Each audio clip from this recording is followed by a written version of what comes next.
Sveiki, aš esu Aurimas Perednis ir jūs girdite ištrauką iš Žinių radijo tinklalaidės, kurioje kalbėjom apie tai, ar pasiteisina antroji pensijų pakopa. Ar reikia iš esmės ją reformuoti?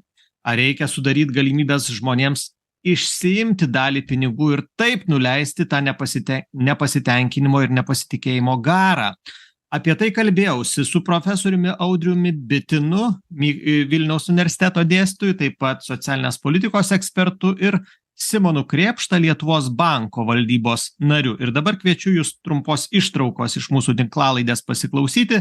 Visa jį prieinama Country.B platformoje Žinių radijo laidų rėmėjams. Kviečiu ten pasiklausyti visą tinklalaidę. Vienas iš tokių dažnų pastebėjimų, žinot, klausytojai, jeigu jūs pamatytumėte tą srautą dešimčių komentarų, kai jūs kalbat radijo ar televizijos laidose, tai, per daug prievartos, per mažai demokratijos, įtraukia, neleidžia man, žinot, ar sveikata, ar dantis pasikeist, ar kažkokį pirkinį turiu pirkt, ir niekaip negaliu tada tos didesnės sumos pasiimt, kas dabar matom ir prezidento pasiūlymas yra dėl tų 25 procentų.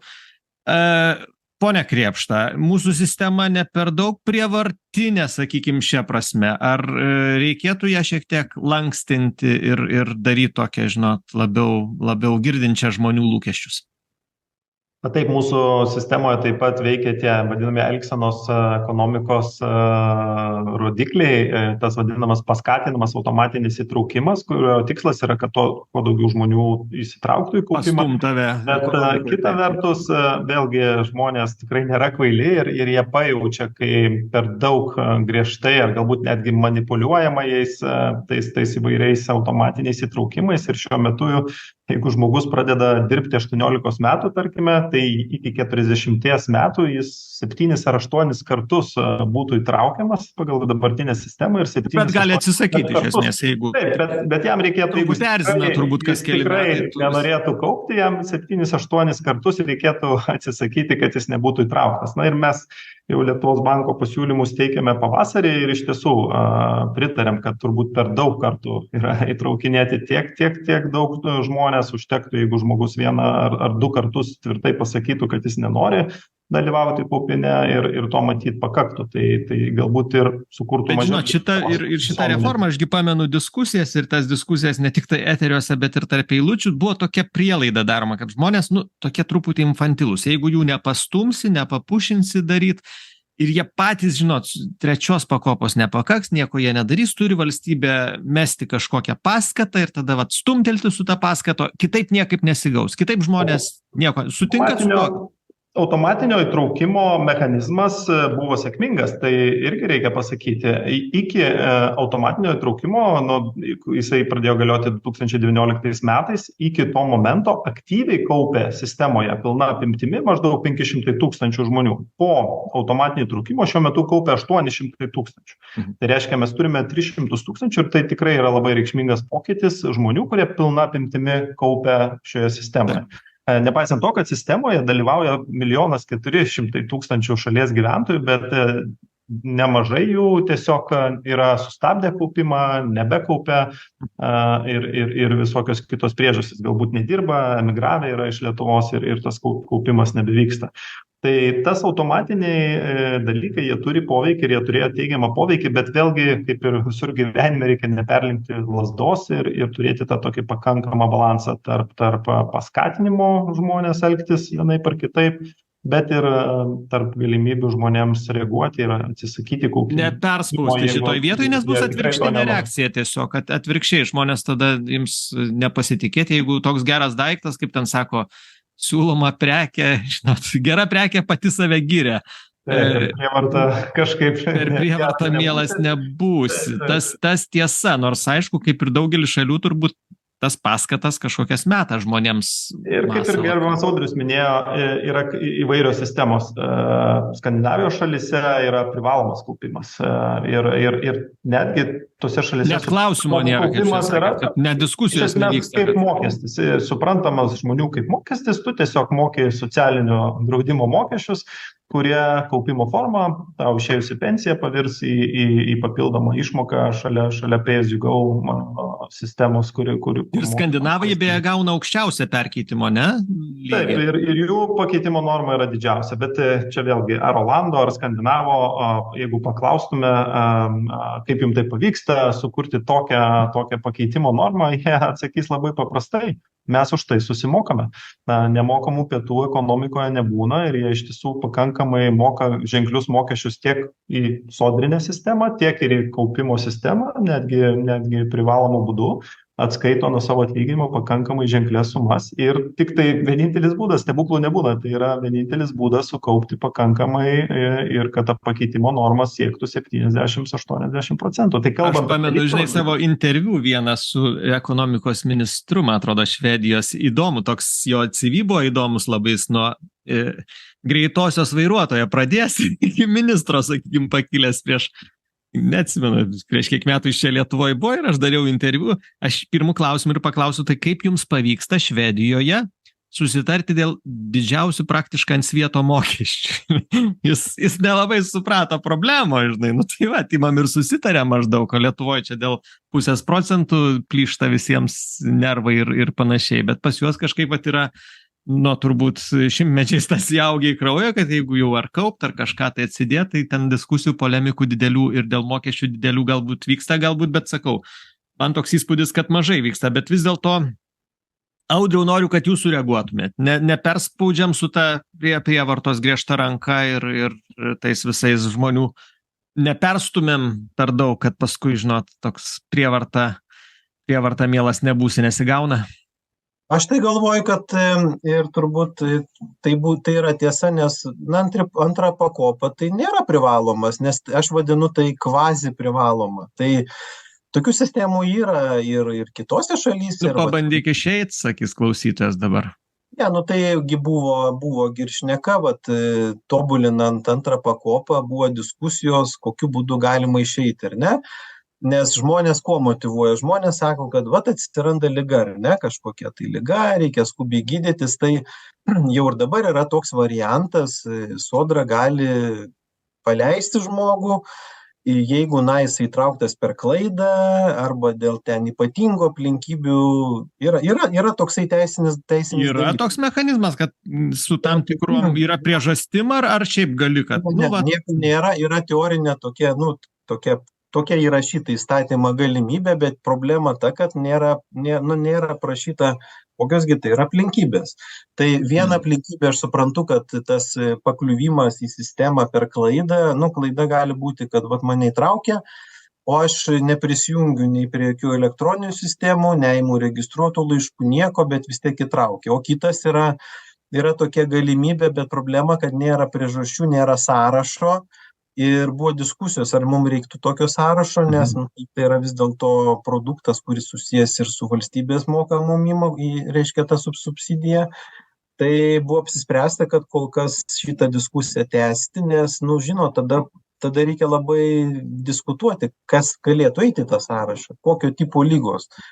Ten, lygų yra daugybė, toliau visokie vaikų klausimai irgi atsiranda, bet aš tai manau, kad principas turi būti toks. Čia yra kaupiama pensijai, čia yra pensija, čia nėra taupoma šaldytuvui ar automobiliui. Tai aš visada tą stengiuosi pabrėžti. Žiūrėkime, koks yra sistemos tikslas. Kažkodėl klausimų dėl sodros pensijos nekyla. Ir niekas nesako, bet tai aš tiek daug mokėjau, aš jau sukaupiau tokią sumą, tai gal galiu 45 metų pasimti, nes aš sergu, ar ten man reikia kažkur į šiltus kraštus išvykti gydytis. Tai čia yra lygiai tas pats. Toks maždaug turėtų būti ir su antra pakopa realiai santykis. Nors yra šalių, teko man ir per laidas domėtis, kad yra šalių, kurios lanksčiau, yra priežastis, ar Simonai, ar ten namą perki, ar laidutuvės, ar sveikatos problema, ar kažkas tai kito, kur, artimo kažkokia vieta. Duoda išeiti, ar ne? Yra keletas pavyzdžių ir Naujojo Zelandija, ir Jungtinė karalystė, kurioje yra tam tikros nurodytos priežastis, kuomet galima pasimti tam tikrą dalį sukauptų lėšų, tai dažniausiai būna susijęs su kritiniam ligom. Jungtinė karalystė yra opcija pasimti dalį lėšų, jeigu žmogui yra virš 55 metų. Jau jam pensinis amžius artėja ir jeigu jis yra vyresnis. Yra tam tikra kriterijų sistema, kaip jisai 25% gali pasimti. Tai yra 25 būtent procentų sukauptų antros pakopos. Taip, tai yra tam tikri lankstumo elementai numatyti. Be abejo, tai turbūt siejasi labiausiai su žmogaus sveikata ir galimybė tas lėšas panaudoti sveikatos reikmėms. Bet profesorius gerą klausimą metė, o kodėl iš sodros aš tų 25 tada negaliu išsitraukti, jeigu apsirgau? Čia yra geras klausimas, nes iš tiesų, jeigu mes turėtume vertinti ir pirmą ir antrą pakopą kaip integralią visos sistemos visumą ir tik taip pasiektume tą tokį geresnį rezultatą, jeigu ir kauptume ir mokėtume mokesčius visą darbingą laikotarpį, tai tada tuomet ir sukauptume. Ir iš tiesų tos sąlygos turėtų būti pakankamai panašios tarp pirmosios ir antrosios pakopos tam, kad nebūtų preferencijų ar kažkokių išskirtinumų. Bet jūsų nuomonė reikėtų tą padaryti procentą tam tikrą, sakykime, galimybę pasimti? Čia pasirinkimo dalykas, nes tikrai yra valstybių, kuriuose lankstumo nėra ir tos galimybės atsiimti iš sukauptų lėšų nėra. Yra valstybių, kuriuose tas sukauptas dalį lėšų galima atsiimti. Turbūt labiausiai pagrindinis faktorius yra tas, kokia yra visuomenės požiūris, koks yra visuomenės požiūris ir ar tas didesnis lankstumas paskatins daugiau žmonių kaupti, nes turbūt vienintelė priežastis, kodėl reiktų tą lankstumą didinti, tai siekiant, kad daugiau žmonių norėtų savanoriškai įsitraukti į kaupimą ir taip sukaupti didesnės pajamas senatvėje. O populiarizuotų kaupimą toks lankstumo? Jūs manot, kad tai būtų populiarumo toks žingsnis, kad sistema būtų... Turbūt reiktų vertinti, reiktų atlikti tam tikras ir sociologinės apklausas, nes visuomenės jos nėra vienodos. Vienoje valstybėje yra vienos preferencijos, kitose valstybėse kitos. Na, iš tiesų būtų įdomu atlikti tokią apklausą, kiek lietuvių paskatintų įsitraukti į kaupimą, tie, kurie nekaupia, ar ne, didesnis lankstumas, kalbant apie galimybės išsiimti lėšas. Ir pasvėtų kaštus ir naudą, tada priimti sprendimą. Jo, priimti sprendimą, bet profesoriau, kaip labai priklauso tikslo, ko siekiam. Tai Simonas Krėpšta sako, tikslas galėtų būti, kaip ir paskata, sakykime, daugiau žmonių kaupti, jeigu mes ten padarom vieną ar kitą sąlygą, ar išsiimt dalį pinigų, ar kažkaip atidėt. Jūs manot, kad tai paskatintų kaupimą? Aš tai visada pradedu atsakinėti tokio tipo klausimus, sakydamas, kad pasitikėjimas. Žmonės turi pasitikėti sistema. Ir jeigu mes matom, kad yra politinis ir visuomenės naratyvas toks, kad sistema yra nereikalinga, jinai bloga, jinai kažkaip neatspindi visuomenės lūkesčio, tai žinoma, yra šalių, tokios kaip Čekija, Vengrija, dar kitos, kurios tiesiog uždarė sistemą. Bet mano supratimu sistema, kaip mes, man atrodo, pradėjom šitų tokių sakinių, kad jeigu yra geras produktas, tai reiškia pirkėjų nereikia ieškoti, ar ne? Tai aš manau, kad tikrai... Gera prekė savigyrė, taip, tas posakis. Savigyrė. Tai iš tikrųjų, šita prekė, man atrodo, pakankamai yra gera, nes tu kaupi, visų pirma, didini savo pakeičiamumo normą, bet to gauni iš valstybės, tas yra irgi gerai. Ir kitas dalykas, vis dėlto aš tikrai pritarčiau, kad tam tikrų pokyčių reikia, tokių galbūt aš tai vadinu techninių pokyčių, kad ir tie įtraukimai žmonės erzina ir, ta prasme, žinot, tas blogas naratyvas, vienas naratyvas ten 8 gerų, gali sugadinti, reiškia, visą sistemą. Tai aš manau, bet iš esmės jūs remiatės prielaidą, kad didžioji dalis žmonių sistema pasitiki. Tai aš manau, kad... Tada radikalių pokyčių nereikia, nes matote, jeigu jie nepasitikėtų, tai tada jau reikia galvoti iš esmės, ką daryti, ar Vengrijos keliu eiti kokiu kitu, bet nes aš asmeniškai, žinokit, taip iki galo ir nežinau. Vat į šį klausimą nežinau, ar drįsčiau atsakyti, sociologijos nemačiau, nes iš to, ką gaunu per laidas, tai lyg ir toks, tas nepasitikėjimas nemenkas yra. Ne, tai čia, matot, mes kaip šnekėjom apie mokesčius, ar ne, Švedijoje. Tai kodėl žmonės pasitikė ir kodėl net tokių klausimų nekyla, nes jie gauna, reiškia, paslaugas, ar ne? moka didelius mokesčius, bet gauna didelės Gauna ir mato rezultatą, gerus Mato kelius, rezultatą. gerą švietimą, gerą dar kažką tai. O mes dabar, reiškia, jeigu siūlome produktą ir žmogus mato, kad įdėjo 100 eurų, o sąskaitoj 90, nu, tai natūralu. Ir pas mus, kadangi Simonas irgi žino ir aišku, tas keičiasi, tas finansinis raštingumas nėra didelis, žino, žmogus gal nuo 4 metų net nebuvo atsidarę savo sąskaitos pasižiūrėti. Per visas krizės ten gal suinvestuota, kur Brazilijas, nežinau kur. Tai ta prasme, tai yra tas pats kaip akcija. Tai yra finansinis produktas. Tu turi domėtis, tu turi žiūrėti ir tie žmonės, kurie domisi, jie turi gerą rezultatą. Ir tie, kurie, bet šiaip tai aš manau, kad galbūt mes mažokai komunikuojam, nes yra ir gyvenimo ciklo fondai, ir ne, kurie sumažina rizikas. Ir aš manau, kad pati sistemos konstrukcija nėra bloga, bet yra keli tokie elementai, pati visuomenė bręsta, ar ne? 4 metais nekilo tokių klausimų, kad aš čia įtraukiamas, visi įėjo, tikėjosi, bet po to po 14 metų, žinot, čia kaip mes vadinam teisininkai, gyvoji teisė, ar ne? Kad viskas yra gyva ir kuo greičiau sistema atliepia visuomenės lūkesčius ir norus, tuo jinai yra, sakysim, sveikesnė.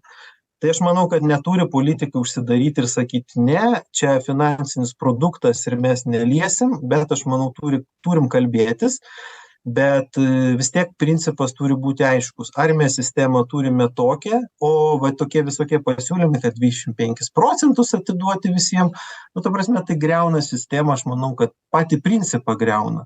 Aš galbūt galėčiau sutikti su Simonu, kad galbūt reiktų šnekėti, kad kažkiek galima atsimti esant kritinėms lygoms, ar ne, tai šitas turbūt turėtų būti naratyvas diskutuojant. Bet šiaip paimti visiems išdalinti kaip Estijoje ir dar klausimas, ar nereikės gyventojų pajamų mokesčio susimokėti. Tikėtina, kad reikės, bet niekas to nesako. O Estai leido išsiimti. Jo, bet susimokė mokestuką ir išsiėmė. Ir kiek šitą padarė žmonių? Aš galvoju, dabar nepasakysiu, gal Simonas, žinot. Maždaug trečdalis žmonių išėjo ir maždaug pusę sumos jie išleido tokiam vienkartiniam pirkiniam, mažai susijusiem su senatvė ir kaupimu senatvei. Tai tokie išėjimai dažniausiai nelabai pasiteisina, nes žmonės vis dėlto tas lėšas nukreipia į šiandieninius poreikius. Bet Estai taip pabandė garą nuleistą nepasitikėjimo, sakykime, leisdami išeiti ir sako, nelabai pasiteisina, nelabai suveikia. Mintis tokia, kad reikia pripažinti, kad mūsų kaupimo sistema yra tam tikroje paauglystėje ir to apsisprendimo, ar tas pasitikėjimas yra ar nėra, jo turbūt ir negali būti tokio tvirto, nes mes neturime per mažai sėkmės istorijų, kai žmonės kaupia ilgą laikotarpį, išeina ir gauna pakankamą priedą, kuris yra reikšmingas prie sodrinės pensijos. Kita vertus, dabar šiuo metu išėjęs ir nusipirkęs anuitetą, žmogus vidutiniškai gauna apie 66 eurus priedą prie savo sodrinės pensijos ir jeigu taip nuo vidutinės pensijos skaičiuojant, tai yra maždaug 8% papildomas priedas prie pensijos. Tai turint galvoj, kad žmonės, didžioji dauguma žmonių, tai tikrai nekaupia 40 metų ar 45 metų, tai tas priedas yra nei didelis, nei mažas, bet vėlgi mes neturime tos sistemos, kuri būtų veikusi jau kelis per mažai laiko, kad turėtum matytume konkrečius rezultatus, konkrečius atvejus, konkrečias sėkmės istorijas, kurie žmonėms aiškiai įrodytų, kad jeigu kaupsi, tai ir sukaupsi kažką ir tai bus pakankamai ženklus priedas. Tai buvo trumpa ištrauka iš Žinių radijo tinklalaidės, kurioje diskutavom apie tai, ar pasiteisina antroji pensijų pakopa, ar reikia radikalių reformų, ar reikia tik kosmetikos ją pertvarkant, o gal nieko nereikia daryti. Profesorius Audrius Bitinas, Vilniaus universiteto teisės profesorius ir Simonas Krėpšta. Simonas yra Lietuvos banko valdybos narys, ieškojo atsakymų į mano užduodamus klausimus. Ačiū, kad klausotės, visa tinklalaidė prieinama Žinių radijo rėmėjams Country B platformoje. Kviečiu pasiklausyti.